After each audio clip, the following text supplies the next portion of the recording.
Today we're writing checks our ass just can't cash as we're looking at Blank Check.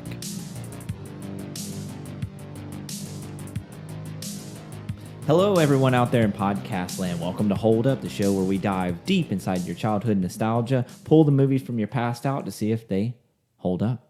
Today I'm holed up in this marvelous room with Andrew and Kyle.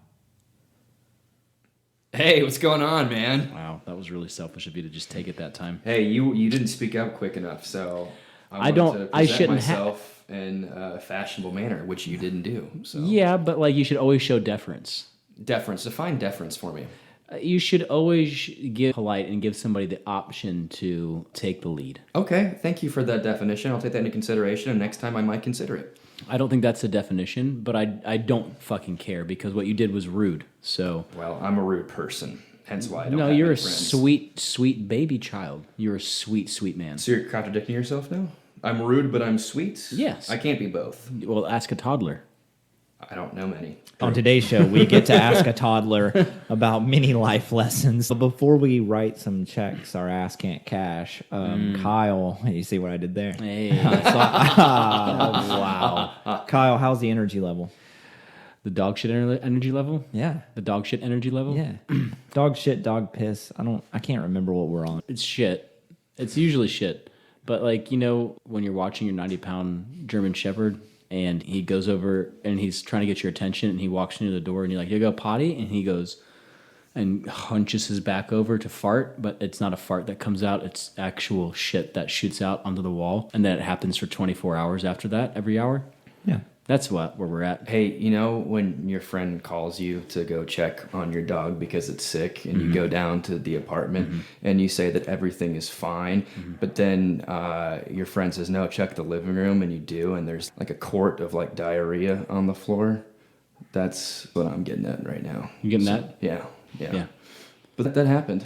It'll happen. What they're trying to say, everyone, is we watched Blank Check this weekend. Very, very similar. Very similar. Blank Check, it's what, 94, right? 1994, a great year. A great year. I was 3 years old. I was at 2. the time. You, Kyle, I think you were also 4. 3. 4. I was probably 3. Am I really the youngest one in here? We've established this already. Wow. What an honor.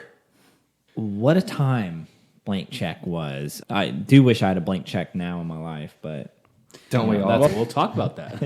We'll talk about that. let's just jump right in. What do we remember about Blank Check as children? Literally nothing. 0. You asked us to watch this. I think it was on Saturday, and I was like, why the fuck? That was literally what I said. I was like, why are we watching this? Why do you want to watch this? I'd never heard of it until just the other day. Yeah, same. Never heard of it. Could have gone my whole life without ever hearing it. Nothing. I had nothing. So, Do you remember anything? Fuck no. I know you said, Andrew, you didn't. Absolutely not. But I do remember something specific. So we look at nowadays at trailers, right, in theaters. We remember when we had VHSs for a callback to all those people back home. yes. I vaguely remember VHSs, but go on. You were a fetus. So during the VHS era, we would have trailers in front of the movies as well. Like, so it almost like give you that theater experience because we didn't have this thing called YouTube or the internet. That was where we fun. Now you bring that up. Yeah. I did enjoy that. It was fun, and then you'd watch it like 10 years later and be like, oh shit, that came out at the same time. Yeah. That was a shitty movie, but they made it look really good. Yeah, and we didn't know what was coming out to VHS, and a lot of things we missed in theaters is like I grew up in a small town, and you didn't get to see everything, so it was cool to see. Oh, this is coming to Blockbuster in the next couple of months. I'm gonna have to snag that when it comes out. Otherwise, nobody would have ever known about half of this shit that we're talking about. Half the shit, and in that day and age too, it's kind of sad because VHSs are becoming more of a relic because more VHSs were released than DVDs. So media is being lost over time, and even less has gone to Blu-ray, and even less is going to the 4K, whatever they're on now, because we're all streaming now. So movies like Blank Check fall into that crack. Maybe Blank Check should fall in that crack, but I'd probably say there's more to it than what It should you fall into described. the furnace there's a underneath reason. the crack. And, right, and especially like in the 80s and the horror boom, and they started releasing all those horror movies on VHS. There's a lot of them that haven't been re-released on DVD, so we're losing art. Sometimes that's good though. Yeah, to an extent. But I say all that to say that I remember at the time renting some Disney movies and always catching the blank check trailer. It'd always be like the same. In a world where a kid wants more money, he's going to figure out that some things money can't buy you. I guarantee if I went back on and watched some of my old Disney VHSs, which I don't have anymore, I'm sure Blank Check Probably. the trailer would be Had on to there be on there. somewhere. Probably. Yeah, it seemed like one that they would whore out onto the trailers of every Disney movie that would come out because they know you wouldn't watch it regardless. But it transcended, like, I don't know, do you guys remember Dunstan Checks In? And I know everyone here's talked about Air Bud. Love Dunstan. Air Bud. Air Bud's great. So this was around the time that all those movies that were like kids' fantasies, like, oh, what would Home happen if- Alone. yeah, Home Alone, or a kid. Like, what if a monkey was a hotel bellhop, or we had a golden retriever play point guard for our basketball team. State high school basketball. I wonder what we could get the monitor lizard to do on the swim team. So like we had these like weird fantasy child movies that lived in reality, but they weren't real either. Like they kind of lived in this like hyperbolic reality. And I remember Blank Check falling into that, but I never watched it as a kid. A lot of my friends saw it, and when we were discussing, like I was telling them about this podcast we were doing, they were like, oh, you should do Blank Check. And I was like, why? Like, you'll see. Yeah, boy, do we. It's just a different flavor of Richie Rich. That's really all that's happening. And Home Alone. And Home Alone. Yeah. Very strong much. Home Alone vibes. Wait, when did... 90 was Home Alone, 92 was Home Alone 2. So we've had plenty of Home Alone IP to just dip our nuts into. Yeah. They pretty much pulled from that But- And what else did we have? Like, I'm trying to think of any. Like, there was that Tim Allen movie with the guy from Home Remember Improvement. Indian in the Cupboard? That came around. Yeah, then. That was Yeah, good. as Well, well. that was it. I did enjoy that movie as a love child. Indian It's fucking Cupboard, sad. I don't remember what happens, but I remember it was sad. Yeah. Yeah. It was sad, pretty but it also it brought you back. Like there were definitely some happy moments. There was a good resolution. Wasn't there a Darth Vader in that? Yeah. Yeah. How did they get away with that shit? I don't know. I mean, it was Disney before they owned Marvels, Yeah. Right? And So, Star like, Wars. I don't think that was Disney. I don't think Home Alone or Indian in the Cupboard was Disney. Maybe it was 20th Century Fox. I think it was, and that would make sense. Okay. Something like that. Makes sense. But yeah, I remember all those kid movies coming out, like where kids were able to run amok and kind of like the parents were so Stupid. and They were dumb as shit. or they would just be like, oh, I don't care what you do, I don't care. And at the end, they're like, oh, I wish I spent more time with my kid. Yeah. And it like was all the same. I remember the Page Master too. I don't. Page Master was good. Not in the same vein, but you know, because it's more animated and really hit But it had both though. Yeah. I mean, for a tiny bit at the beginning, but then Yeah. All right, Andrew, moving on. Can you tell me a little bit about the numbers? I have a feeling they're going to be a little tiny, little small numbers. Do y'all want to guess the budget just for funsies? Yeah, I'll $1 million. No. I'm gonna say under $30 million. You'd be correct. Okay, but how much under? Significantly? I would About say half like that? 10 mil. I was gonna say 15 as my original, but then I was like, it could cost more. Guess what? It was 13, right in between. There we are. 13 million was the budget. Released on February 11th, 1994. Ooh, Opened up winter to movie. about 5.4 million opening week. It's not bad. It's not awful. For a movie like that? Like, No. I mean, I That would bad expect, of a movie? Yeah. you know that those are like parents being drugged to that movie. Drugged. For sure. Drugged. The domestic gross. Y'all want to throw any numbers out there? Domestic gross. Yeah. I think it made its budget back. I think I would say so. This is probably why it was so. It's like 31 million. Yeah. So Oh. that's good. That's really good. 30.5 something and change. I'm rounding up. And but I'm sure they didn't have to advertise that. I'm No. sure that like it hit on Disney Channel or something like that. And that's just domestic, international, and I think it also hit Canada. It was like 38 million in total. So or 38 million. Yeah, Yeah, all right, that's pretty good. so decent. You know, I mean, they doubled what they put into it. For sure. So Disney made money off that for sure. yeah. as Disney knows how to do. Let's jump right in. Dive in. Get Let's to the dive nitty right gritty, in. man. Let's do it. Andrew, where do we open this beautiful film at? I honestly don't even fucking remember. I just don't. I don't know if that's my ADHD kicking in or if it's just this movie. It was falling the below criminal. subpar. Criminal. Oh yeah, the criminal. It was like a rainy night. Oh yes. Downpour. But it's like immediately into the action, which props. Right into the action. Right into the action. He goes into some like warehouse, pulls out a welding gun. And who is this person, Andrew? What does he look like? He kind of looks like Kevin Spacey. That's does. what I thought it was at first. Did you but- notice he looks like, I'm not sure if this is the same guy. I didn't bother to look this up, but can he do looked that like right the now. guy from Godzilla. Me and Andrew watched the first half of this together, and I think it was like the mayor's crony in Godzilla. And then we find that later on the guy that played the mayor. So I was like, do they just like tag team in these roles together? Except this time they were kind of roles reversed. Like the actor that played him, he's dead, by the way. So R.I.P. R.I.P. I'm looking at. He was in RoboCop. Rubber Cop? Yes, Bob he was. Morton. Yeah, he was. He was in RoboCop. He's in a lot of It's a good callback. early 90s, late 80s stuff. Yeah. R.I.P. though. R.I.P. Yeah, R.I.P. R.I.P. in peace. I think he died R.I.P. RoboCop. Yep. I'm not seeing Godzilla on there.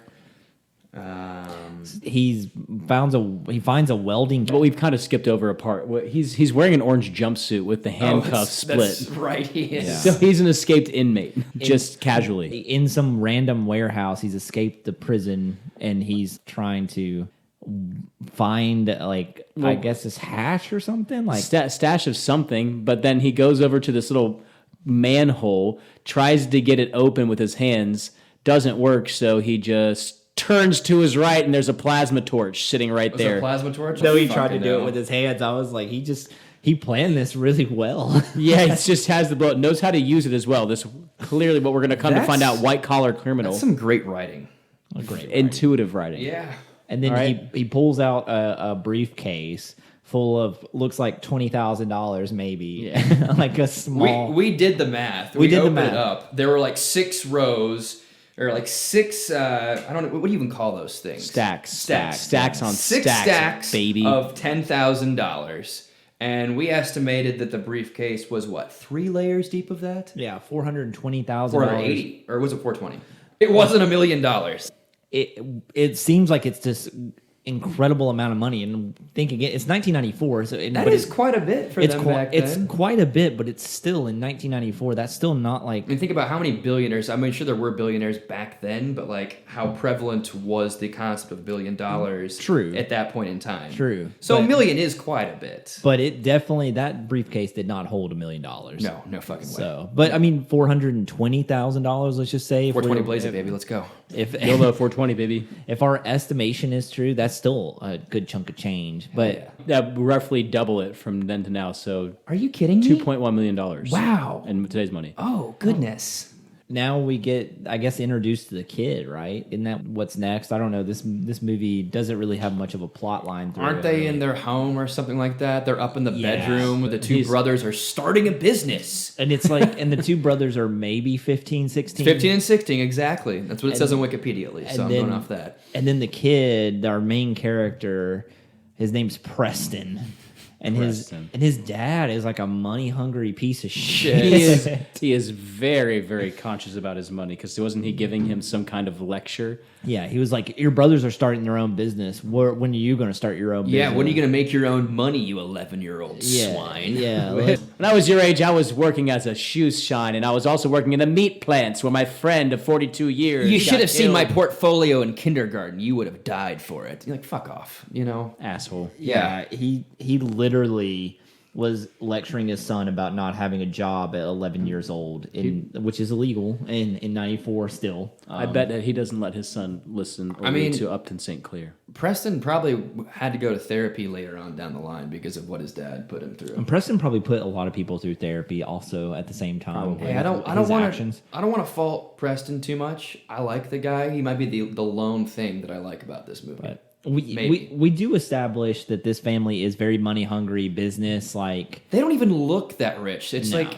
suburban household. It's supposed to in take Indiana. place in Indiana, but it was shot, what, in It Texas? definitely It was shot- shot in Texas. okay. It was shot in Texas, Dallas, Austin, and San Antonio, but took place in Indiana. Well, I guess in Indiana, $1 million would take you a long way there. But Well, you'd be surprised. it'd be coming up on the kid's birthday, and he ends up celebrating another kid's birthday, and he's going to like what, Six Flags or something. It was some fun park. I don't remember the name. I feel bad because I should know the name. I just read it a second ago. It was like Funland or something. It was literally like something like that. But it was filmed at Six Flags Fiesta or Fiesta, not Siesta. Yeah. Six Flags Fiesta. This movie really made me want a siesta. In Texas, and his dad gives him like $7. Yeah, like $7 to get like tokens. So he's going to his. I'm using air quotes here. His friend's birthday party, but everyone's just an asshole to Preston. What's his friend's name? Herbert or something like that. Wasn't it like Butch or something? Some Butch. It was Butch. Something It stupid. was Butch. I'm pretty and sure. he's such a prick. He's an He asshole. is. So we show up at Six Flags. Preston can't afford to go on any of the rides because it's one of those theme His dad parks. gave him $7. Because his Everyone dad else had gave like him $30. Yeah, $30. It's like one of those cash grab parks where you go in with your price of admission, and that's not enough to cover rides. That's the best. You got to get though. tokens. You gotta get That's the tokens. best, though. So you can't even afford to do tokens. So all the kids are riding all these like thrill rides, and Preston's eating cotton candy and riding for whatever reason this like merry-go-round. While he's dressed in pleated like trouser shorts and like a nice button down, he looked like a doofus too. Yeah, He looked like he's like living in a war-torn country, just like Kind it's of. the best I have. Kind of. Wow, I'm so unlucky to live in America. Yeah, he's like he was so depressed, and then he gets a check after that written to him by his grandmother. Yeah. His grandmother writes him a check after he gets back from the theme park. And it's a blank check? It's a blank It's a check. blank check. And he's like, something's wrong. Grandmother didn't give me any money. This day can't get any worse. He's like, oh, she just forgot to fill it in. A blank check. What's So his dad we write on there? What's the amount? $11. Yeah, I think. $11. Yeah, $11. But she said, oh, she signed it though. So all you gotta do is just fill it in. So this will come back later. Yes. So he fills it in for $11. The kid goes and tries to open a savings account. At a bank with $11. And this is where we meet Shay. Shay. Yes, one of the best characters of this whole escapade that we've cut out. At first, she seems harmless. Her intentions might have been harmless. Yeah, so she meets Preston, and she's being really nice to him. He's kind of smitten with her because he's a kid, and she's an attractive woman. 36-year-old woman. 54-year-old woman. Yeah. She's like, oh, I'm sorry, I can't open a savings account for you because you have to have at least $200. Which crushes Preston because he can't put his $11 in a savings account to earn interest on it. How poor he is. Yeah, how worthless he is. Yes.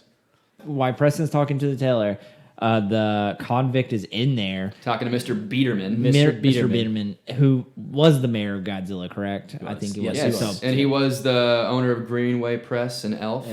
Yeah, asshole. Actually, a great movie. Yeah. Actually, a great movie. Yeah. I think he's kind of a good guy now. I think He's everybody's come a long kind of way. So he's Yes. and he's like this shady bank teller, basically. Because he insinuated that these two had history in court, and he might have like ratted them out or something like that. So now he owes him a favor to launder that $1 million. Right. So he throws the $1 million down. He's like, "Hey, I need these exchanged because apparently they're marked. They are marked. So if he Whatever starts the spending, fuck that means. so he's marked bills. Yeah. That's a way to track bills that have been stolen from a bank. So Do people do that? Yes. How they marked them in the movie though? Do they do it like that? I don't know how they marked them in the movie. We get to the point where he's now trying to exchange that money for $1 billion of unmarked bills. So He's got to launder that. yeah, he's gonna launder that shit. He looks at the teller and says, "I'm gonna have a guy come in. His name's Juice. He'll be here. And as soon as 1 he's o'clock, 24 hours. He'll be here 1 o'clock tomorrow with a blank check of mine. And what you're gonna do is you're gonna give him $1 million in cash, or so help me God, I'll come back here and." it's a Disney movie, so I'll come back here. And that's about it. And there was like empty threats, and then so this is where the convict and Preston pass verge, because as he's leaving after threatening Biederman, and Preston's leaving after not getting his money put into a savings account. And having the check stolen from Butch. Yeah, and so he's got a little bike race. They're weaving through the parking lots, being not very smart. And our convict, he gets in his car, starts it, and what does he do? He backs right into Preston and runs over his bike. They have a whole altercation. Whole altercation. At first, the convict's not going to do anything about it, and then there's a crowd of people starting to be like, "Oh my God, are you okay? You should sue." And what does Butch do? Butch actually was important. In He this. was. He helped. He has vodka on his breath, officer. Yeah, it pressures the convict to try to pay. He's like, "I'll pay for your bike. I'll pay for your bike." Pulls out a checkbook. Pulls out a checkbook, starts writing it, and then cops turn around the corner, and his eyes get big, bug-like, and he's like, "Oh, here, take this check. Your dad will know what to do with it." And it's a blank check. So that's our setup for the rest of the movie. Which the rest. Nothing really happens after that. Yes, he ironically goes back to his home, and he knows how to use a computer. He's computer savvy tech savvy, for 94 for a kid, and gets the check authorized and puts $1 million on it. He decides he's going to add $1 million to this check, which happens to be the exact amount that's in the bank for this guy who's trying to launder this money. So, like we're Looney Tunes. What are the odds here, folks? He goes to the bank the next day exactly at the same time that Juice is going to show up. And Biederman, the dumbest bank teller I've ever fucking seen in my life. He's not great. I mean, to be fair, it was believable. If I was Biederman, I would have potentially thought that this was Juice. I'm glad you don't work at PNC. Yeah. I'm glad I'm not a banker. So he mistakes this kid as a hitman convict looking for like laundered money. And he was like, "Oh, this is good. Yeah, cops will never know this is going to happen." And he stuffs $1 million in a kid's backpack. A kid's small backpack. And he's like, yeah. And the kid leaves. And so Preston now has his $1 million of laundered money. And then Juice shows up not even 30 seconds later. He's like, "Where's the money?" And he's like, "Oh, you see what happened was I thought it was that kid. I thought like Juice and you're Juice. Oh my God." Oh, no. So hijinks ensues there. They all get together, the banker, Juice, and the convict. We haven't even established his name. It doesn't matter. Quigley. His name is Quigley. They all get together and like, "We got to find this kid. You fucked up, but we got to find this kid." And, in any like Martin Scorsese movie, they would just like execute this kid. It would have been done. Murder him in like broad daylight. Yes. Because it's a Disney movie, like they have to run around like the Three Stooges. Preston goes and gets the cash and immediately buys a house. That Quigley is trying to put an offer on. Irony. Ugly home. It's that looks like a castle. It's actually a Texas national landmark, so watch your mouth. Ugly. Yeah, I mean, I was like, that's what he's going for. And I was like, there's no way that house is going to be, like, that house is going to, like, run him a lot of money. Well, what was it, 300,000 or 330 or something like that? Which I think it started, though, they started a bidding war, and it started at 150, so he hiked up the price by Thanks to his mother, who spoke over the phone. Moms. I don't even remember what she said, but she said something like 300. And then Preston, but he's using a computer to do the voice, and he calls himself Macintosh, and that's where he gets in trouble. And what's the inspiration for Macintosh? Because it's the computer he's using. An Apple? Apple Macintosh. Apple Macintosh? What? Wow. So clever. I love it. I couldn't have thought of that myself. After he buys the house, $300,000 plus closing costs. That's a third. That's a third of what he has. Yeah. So he's already spent a third. And I'm looking at Andrew at this point. I'm like, this money's not going to last more than 38 hours. This is a prime example of why you shouldn't trust children with money. Ever. Or give out student loans to 18-year-olds. So at that point, he gets his house, and then he starts spending the money like it's fucking going out of But like he spends it on like stupid shit, like a go-kart, like racing and track, clothes that he doesn't even. They're just laying down like clothes. Giant TV where it's like actually like 18 TVs stacked into one. That is the most mid-90s things I've ever. A big inflatable like boxing ring. And then he buys a bunch of like servants basically. So he buys a limo driver. Yeah. That Henry, who wanna be Chris Farley, gave me weird vibes. He was creepy. He was very creepy. This is the first instance we run into this movie where Henry, who is thinking he's hired by Macintosh, not this kid. And this kid, everyone just assumes this kid is Macintosh's personal assistant, who's handling the money and organizing all this stuff. Yeah, but no one even questions this. They're just like, oh yeah, can I speak to McIntosh? He's like, he's busy. And he's like, all right. So you got the payment, right? And like, where should we meet up now? Like, what about the organization? No. And the kid's like, doesn't have any answer to any Here's of this. $10,000. Yeah, he just throws money at people. No red flags there. None. And Henry just hangs out with this kid all day because he doesn't have any friends, a significant other, or family at all. And that's the part that gets at me a lot there, because he's like a 35, 40-year-old man just hanging out with this 11-year-old and like playing with him in an inflatable and tell him about like how he should look for a date. Like, you got to have a nice bod. Like Henry had style. Like right now, you look like a Greek god to an He 11-year-old. literally said that. Yeah, He that said was a quote. Hey, it's a little bit creepy. It's all about style. STYLE, style, baby. And then so at the first part of this movie, I don't know if you guys agree, it was fun. Like It started off okay. It started off as like a fun, like, yeah, I mean, I can be in that headspace of a kid's movie. This is a kid's fantasy because, I mean, what kid doesn't fantasize about having a whole bunch of money that they can just blow on whatever Or a they girlfriend want. that's 25 years older than you. Yeah. That's what we all think about. That's, We all dream about. Yeah. I can live in that world, but then once it gets to the point where the adults are treating him like he's an adult, it gets weird fast. Very weird. It gets worse. But so Henry is like his go-to man now. Like, they're best friends, they're bros, they're buds. Very off-putting. And next thing we see is the kid is now in pursuit of the teller, Shay. Shay, who he meets at the beginning and is Yeah. just smitten with. Smitten hard, and Shay is she's not doing the whole. At first, I thought her character was gonna be like, "Oh, you're a kid. This is cute. This is adorable. I'll play along." She kept wanting to meet Mr. McIntosh. Yeah, she was like, "I want to meet Mr. McIntosh." She's like, "Oh, it's a date then. Let's go out to eat." And she hangs out with this kid. And at first, again, it still comes off as harmless. She thinks she's going to meet this McIntosh character. But then she goes on this huge, like, long night with the kid, with Preston. They dress up really nice. They go to a nice restaurant. Some fun things happen. They get caught in a fountain together and weird romantic shit. Yeah, like Very strange. like Harry Met Sally kind of stuff. Like And- they go to the fancy dinner dinner doesn't work out. Do you like hamburgers? I love hamburgers. yeah, and then they go to a fast food restaurant and eat hamburgers together. But again, there's a 25-year age difference. There's and probably more than that. too. Probably. Yeah. But then, yeah, and it doesn't start moving in the right way. It just feels like kind of forced and very not well thought out. And a little... And she like looks at him like in these endearing eyes, and she was just like, I haven't had this much fun in a very long time.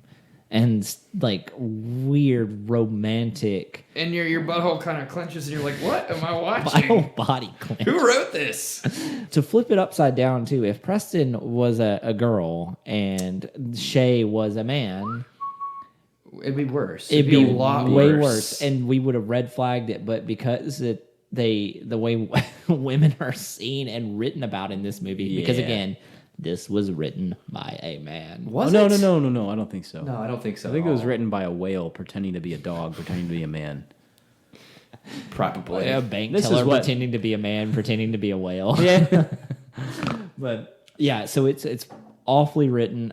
Poor actress that had to go through this shit. Yeah. I mean, Well, hope she I gets wouldn't paid have well. agreed to that, but I mean, if you're getting paid that much, you might. there you go. You might. If you made, I'm sure she made probably like $20,000 to $30,000 off this movie off the bat. Yeah, Off the easily, bat. easily. Yeah. And so she's really laying it on the thick with him, and it's like getting very uncomfortable. And then the night ends, fortunately. Thank God. Did you see like where he bought like a fucking trash can full of ice cream? Ice cream. Yes. That stressed me the fuck That was out. weird. I didn't want that at all. And Wait, he's- where is he? Does Baskin Robbins hold 1994 specials where they no, dump I everything? think Henry provided that. that trash can was like white and it was already disgusting looking. It was very beat up. Gnarly. Oh, that was awful. I really did not enjoy that part. Shows up again later too. Yeah. So I while we're at this point, so we're at the crescendo of the movie where now the convicts have found the kid. They're running to try to catch him. They have a really fun chase scene through the park. It was silly. Just silly. Driving cars through volleyball courts. Preston even drops the backpack in this chase scene as the convicts are narrowing down on him. and he drops the backpack, and this guy just picks it up and pulls 10 grand out. And then Preston takes the bag. I'm like, there goes another 10 grand. That leads me to a point. Like, if you were a kid and you were just given $1 million, what would you spend it on? I would have no idea because I would have no idea the cost of anything but like groceries or like give me game an systems. age, and I could probably give you 11. video Like, games, Legos, TVs, a fun watch that I couldn't like. I don't know, something dumb off of the Delta magazine that you get on the airplane. Yeah, I would. I mean, I would spend it on just a bunch electronics. of electronics and stuff like that, video games. I wouldn't think about buying a house. Are you kidding me? I wouldn't even know how the process. I thought you get one. Right, so the $1 million would have lasted us a lot longer. I mean, Preston's buying home. He's refurbishing this old castle to have a pool and a slide. This is an adult's fantasy about what a kid's fantasy would be. Yeah. This is not a child's fantasy whatsoever. Yeah, because they didn't do their research. No. I would have given the money to my parents and been like, hey, buy me tickets to Disney World. I would have given the money to my parents. Yeah. I would have hey, I came into $1 million. Help me do something with it. Yeah, and then your parents would be like, oh, yeah, and then they put chloroform over your mouth and be like, go to sleep, Andrew. Forget and about then this. Andrew just stopped showing up to school, and then it's okay. He's living with his aunt in Greece. My aunt actually does live in Greece, so funny you mentioned that. No, she It's doesn't. where Chris Farley went to school. I think it would take me so long to spend $1 million, and this kid blows it in a matter of seconds. A week. Literally a week. Yeah, buying a house. Like, how did he sign the? Hey, all he did was call in, get put on speakerphone, and have And that's where I keep going. I keep going back to it. Fight. I know I'm harping on the house, but this kid bought a house without over the phone. I mean, I will say that's not. It's far fetched, but if you're 6 or 7 years old, it's not that far fetched to you. Like, you wouldn't question it that much. We question it because we don't see the logic in it. But if you're young, a person who's this film was geared towards, you wouldn't question that. Yeah, but you still, wouldn't. Even back in those days, they would make movies a little bit more logical because they knew the parents had to go see it. Because kids' movies back in our day were a little obviously you have a 11-year-old dating a 38-year-old in this movie, so you have heavy hitting subject matter because you had the parents there. I feel like I don't want to sound like my parents here, but I feel like the world is a little softer, where we have to tone down kids shows and kids movies to avoid big subject matter. But back then, I mean, Air Bud had violence against dogs, in it, so that stupid fucking clown. Yeah, that fucking prick. That bastard. Great actor though. Great actor. Really great actor. What a prick. Yeah. Well, he got what he deserved in Jurassic Park 3. And I guess back to it.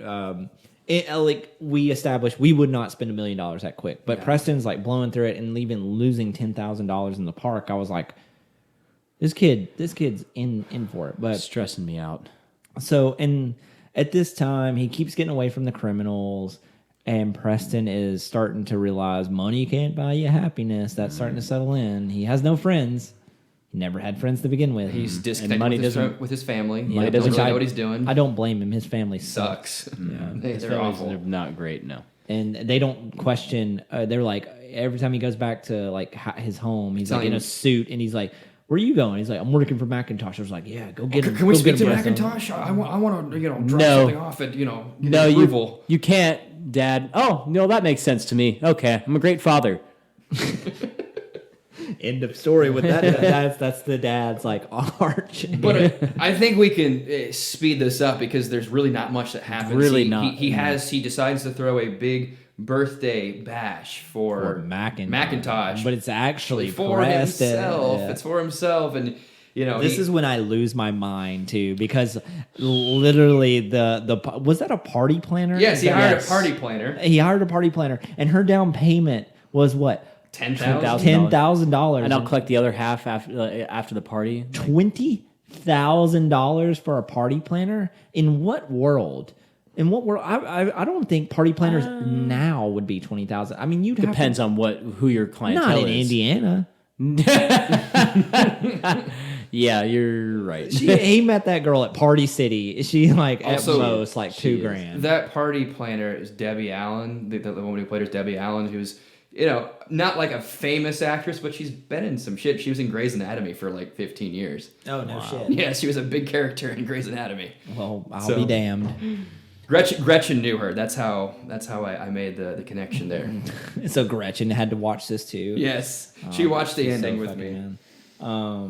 He's trying to throw this big bash, and all these people show up for Macintosh, and they're there for Macintosh, and Preston's like, "Oh, they're not here for me." It's a conversation with Henry about what a gold digger is too, and they equate it back to Shay. Yeah, like she's like, Shay's a gold digger. She's just here for the money. So like now they're like bashing this poor woman that they've written into like this horrible corner. It looks like a decent party. Yeah, You get a little band on stage. A decent party. That looks like a party the Beatles would have thrown in the 60s. Yeah. Like huge lighting everywhere, like DJ, like a lot of some like fun little tents in the backyard. Yeah, like catered. There's a bunch of staff there working the party. Great music. Yeah, a lot of liquor. Like a lot of liquor for an 11-year-old. The party planner comes to him and is like, "Hey, it's time for my payment." Which I'm like, "No, you got to finish the party first." Like, usually the payment doesn't come immediately. You have to wait. Like, you got your down payment. Like, you can wait a week. She's like, "I want my money. I want to see Mr. Macintosh." And he finds out that the party cost $100,000.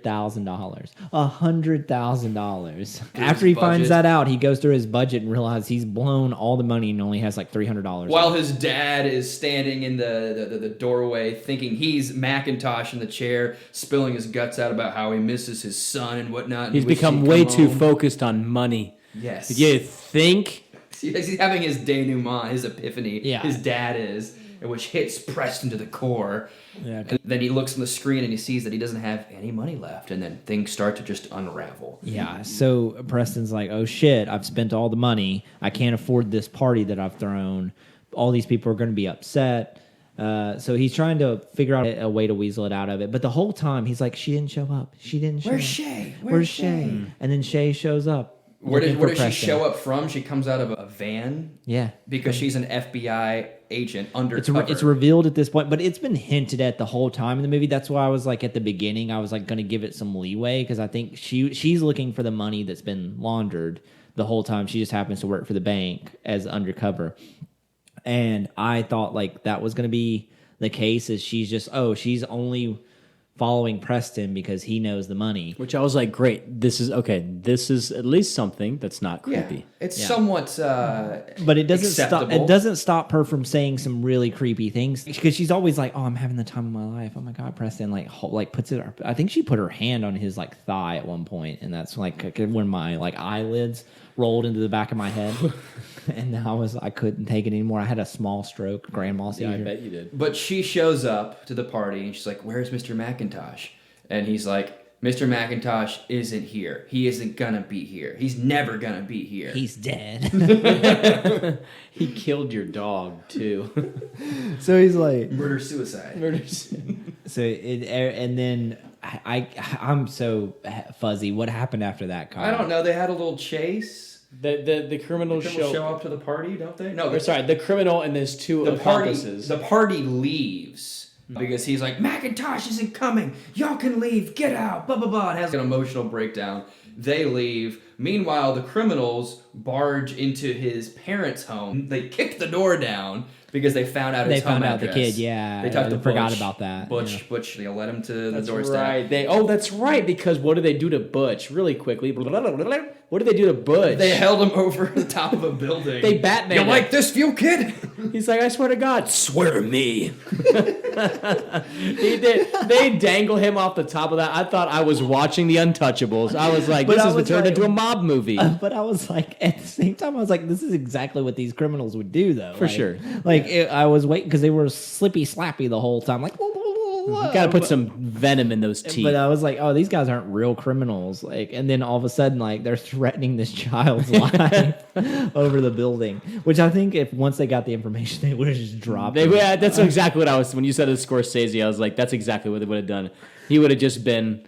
He would have been splattered all over that he would've- Indiana pavement. He would have. He would have been like a very nice decoration on a That hood. Bloomington payment. And the people in like Greenville or Bloomington, like, oh God, kid brain. Oh, Could you God. believe? Can you believe it? Could you believe it? You know, I heard that he was a drug addict. Oh, thank God he's gone. He didn't have God in his life. He did not have. He didn't choose Christ. Well, anyways, they kick the door down and they're like, oh, no, there's no one home. Oh, he's probably at that party at McIntosh's down the street. Obviously. Duh, that's because the whole town's there. Wow. Yeah, that's exactly what the trailer said. And the whole town's there. It did. Well, that was voice, easy. too. He's like, well, if he's not here, he has to be there. It couldn't be at the movie theater or out of the bar or out of the, like fixing his At the car, bar, changing his oil. on- It's clearly an adult with money. I guess if you just have money, you're an adult. He's at that party at McIntosh's place. He's over there. Maybe he's had too many cervezas. So they get over there. And he's home alone. Yeah. And they have a typical villain versus antagonist like fight through the courtyard in the pool. Well, It's very Home Alone-esque. Yeah, it and really then, is. and then they corner him in the top office. And the criminals finally are like, "Where's the money, kid?" And he's like being nice. He's like, "Where's the money? Just tell me where the money is." And I'm telling you, a criminal would not, on this caliber, you're getting kneecapped, kid. Yeah, friend, something's going to happen to your skin, probably, okay? And or so, your head might be severed. So. Probably. And so he's like, "Where's the money, kid?" And he's like, "It's gone. I spent it all. And then they're slowly realizing that the kid may have helped them out by buying the house. The house is paid off, and it's in McIntosh's name. So the main Dude. Quigley is he like, can take over this Macintosh persona. yeah, he could be McIntosh and have a new life and New then he's- identity. But the only thing he thinks about from there is like, I could be mayor, and it's like. That's what you want? You want that profile? It's Yeah, truly like they could also run a background check for Macintosh and really find that out real fast. Like, no, you lay low. Also, before I forget, there was a moment in that little like chase scene that made me laugh, and it was so stupid.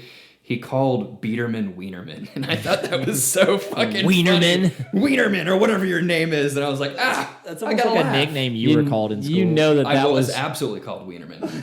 No, you weren't. Shut up. Okay. Wienerman. Oh god! They finally realize the kid doesn't have any money, and then Shay reveals herself as an FBI agent. FBI They all come shows out of the them. woodworks. There's like 6 of them. They're like, put your hands up. Yeah, but they're all still looking for McIntosh because the FBI doesn't know how to do their job correctly here. They're like, "Where's McIntosh?" And then the convict, thinking quickly with FBI agents around him, goes, "I'm McIntosh. Get off my property." Well, they held off for a second. They waited like it was a pregnant like 10-second pause. Like, should I say it? Should I say it? Should I say it? Should you say it? And then it was like, I'm McIntosh. And then he was arrested. They're like, "No, you're going to jail, Mr. McIntosh, for all the money laundering." Embezzlement, Oh, fraud. or should I say Quigley? Like it was like, why would you put yourself in that shoes? Like that was dumb. Like all the money's gone. Like you could be like, "Oh, I don't know." I'm just This here for the kid- party. And then they get arrested. They're thrown in the paddy wagon. All 3 of them, Juice, Quigley, and Wienerman. And Wienerman. And then they're doing their surveillance or whatever. And Shay and Preston are having a little moment together. Let's talk about this moment. Yeah. Let's wrap this up with a nice bow here. Kyle, I see it in your eyes. This moment between Preston and Shay. How did you feel about it? When it started happening, I stopped looking at the screen and just listened and then cued in, and that was actually worse than not watching it because I heard the sounds and I heard the awkward tense pauses, and like it just didn't work out when she kissed him on the mouth. At the end, when, they were reminiscing over their time together. I just don't understand in what world. And A forehead kiss, a cheek kiss would have been Something. fine. I thought she was going to go in for a cheek kiss. Or a hug. But or a hug. on the lips, The mouth. just planted that. Kiss- Fat and wet. So yeah, for the folks back home that haven't seen this, a 38-year-old woman kisses an 11-year-old on the mouth after confessing to him all the great times she's had with him. And then she says, call me in 10 years. No, and then he goes 5. He negotiates it down to 5 7. years. I think I was it was like, like 7 you're or still You're something. still under 18. You're still under 18. She's. What are you talking Even about? if you were 18, time works for her too. So she's going to be in her 45. I was like, Good decisions I was there, like, buddy. no, don't call her. No. And she's like, seriously, like, yeah, call it 6 years. Fine, deal. And then kisses it. And it's just so I'm like, she's an FBI agent. The FBI should also investigate her through this whole process. I wanted a deleted scene where she steps out of the limo that they were like in, and she gets arrested. That would make the whole movie for me. Yeah. That'd be one of my favorite movies of all time. The funniest movie of all time. And she gets the sexual predator tag, and it's just it ends with a mugshot of her going to prison. Then he meets up with his dad. Well, Howard, right? Henry. Henry was like, Henry, where'd you go? He's like, oh, I just went to get ice cream, dude. And he brings out that fucking garbage. Don't worry, I was watching the whole time. And then Henry was like, who tips his cap that he knows Macintosh is not real and it's been the kid the whole time, which makes it even creepier. He was like, I just enjoyed spending time with you, kid. Yeah, he was just like, tell Macintosh I'm really gonna miss him. Really gonna miss, and then they're both like tearing up. He's like, really gonna miss working for him. Really gonna miss him. And the kid's like, Macintosh loved working with you too. And it's like, oh God. Like, here comes the second kiss. Is he gonna kiss him too? But like, why did we have to dance around it? You could have been like, yeah, it was great. You want to hang out next week? Yeah, for sure. I'll pick you up at your front door next week. We'll take you to the park. It also reinforces that without money you don't have friends. Yeah, exactly. He's like, well, I'm you're not paying me anymore. Peace out. Bye bye. And he also doesn't have parents to protect him apparently, because like his dad just like keeps leaving. Like, he's like, you seem to be fine. Like, that Henry fellow seems very harmless, and so does that Shay. To be fair, though, at the end, when there was caution tape put up around the house, his dad seemed frantic. He was like, son, I was so worried about you.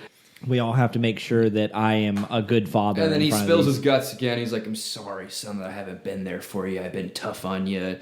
Let's hold hands and walk home in the moonlight. Yeah, very weird. Just like, I don't understand why this movie was made. And then we wrap it up and he's at home and it's his birthday and his mom and his two brothers are up in his room with the birthday cake and Preston's like, what else could I want?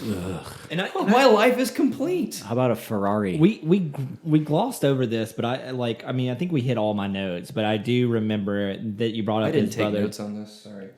Before they did the party, did anyone notice like his list? I know we're backtracking. His hit list. His list of like things for the party. Did you notice like at number 1 was like kill his brothers? No, I didn't. Oh yeah, he said put a hit out on his brothers or something. Yeah, so it's like respect. And then now he's celebrating at the end of the movie his birthday. He's like, "Oh, I love my brother." It's like 45 minutes ago you wanted to murder them. You wanted to kill. You wanted them killed. If you couldn't even have the strength to do it yourself. If you had the money still left over, you probably would have. That's probably why he was doing his budget. He's like, if I pay $100,000 for this party, do I have the $200,000 to kill my brothers? How much would it have cost to kill his brothers? Might have been less. Two of them, 200,000 easily. No, I think 20. Yeah, those killing, and I know this obviously because I'm a contract killer. Yeah, but it's in Indiana. Okay, sorry, $2,000. So I think it's time. Does blank check hold up? What do you think, Chase? Kyle, you first. No, I insist, Andrew. Chase, this is okay. Your baby. This is your choice. So does it hold up? It did not. Wow. I'm glad I went most of my life without seeing it and never like adhered to the trailers I saw on previous Disney VHSs. This movie, it was fun at first, and like again, I was in the headspace of this is a Disney movie with wacky child antics. I can get behind that, and then it just took a weird turn that you could not go back from and you can't unsee. If it wasn't for that, yeah, it could have held up. Like I could have been like, oh, someone with nostalgia could have like that, but like, there's no way you can watch this movie now and not feel uncomfortable. Yeah. I think no, and I would say it does not hold up whatsoever. Nope. And like essentially, you're just aside from what Chase just said. I'm not going to belabor the point, but aside from that, you just see what it would be like for an adult thinking like a child. What would I do with $1 million and how would I play with it? And you get to watch a child actor play with stuff on a set. Yeah, but there's nothing more than that. And nothing, and not even doing things that a child would do. It's literally like what adult children think like. Yeah. And it's just bad. No. It's just a bad movie. Stereotypes just personified in the most hyperbolic way. It's bullshit. I think if I had watched this when I was like young 6, 7, I probably would have like enjoyed it for a time. But watching it as a 31, almost 32-year-old, absolutely not. The first like 20, 30 minutes, it was okay. You're like, okay, we're setting something up for some fun, but it just splatters and falls very short. It gets weird. It gets really weird. So no, it doesn't. So IMDb ratings, Kyle, what would you give this out of 10? What would I give it out of 10? Yeah, decimal system too. No, I would give it like I would give it like a 2.3 out of 10, just because it's a cautionary tale of what not to make ever. Okay. I was gonna say 2.1, so we're kind of in the same realm. I think the beginning of it's fun enough to say, yeah, and then after that it just spins off. Andrew, I was gonna say like 2.9. I'd go a little bit higher. You know. That's fair. It's a shit movie. It's like 9% in Rotten Tomatoes. Is it 9%? Something like that. I think that's what I read. IMDb. I actually want you. That's a below a 1, I think, on that scale. I want you all to guess what IMDb's is. 6.5. I bet 5.4 or something like that. 5.3, dude. Yeah. It's a 5.3. That's terrifying. The reason that is because nostalgia is a dangerous game, and that's why we do this podcast. We don't forget, nostalgia is a dangerous game. A lot of people are probably out there being like, "Oh, a Blank Check! I saw that when I was 8 years old. That was a good movie. I really love that. It reminds me." Watch it now. You won't feel the same way, and we need to bring that IMDb score back down to earth. Yeah. Quite That's pretty egregious. I don't think I can really agree with that at all. No. I don't understand what qualifies that for anything above. There are a lot of stupid people in the world. True. And we're going to do they're probably listening plenty to this more podcast. movies, and I have a feeling we're going to put this one in our back pocket and say this may be the most egregious overranking. Probably. That's pretty, yeah. For some other movies to do poorly and like near this score that are really good movies. I think this movie just put a sour taste in my mouth. Yeah, not good. And I think we'll leave you all with that sour taste now. So you know the drill. We just reached into your childhood nostalgia. We pulled Blank Check out from your past. We're going to throw that one away for you. We're not going to let you live and hold on to that one. But don't forget, if you get a blank check, it is illegal to keep it. And if you're found with a blank check on you, the police can't really do anything. Well there you go. Facts for days. Well, we'll see you guys next time.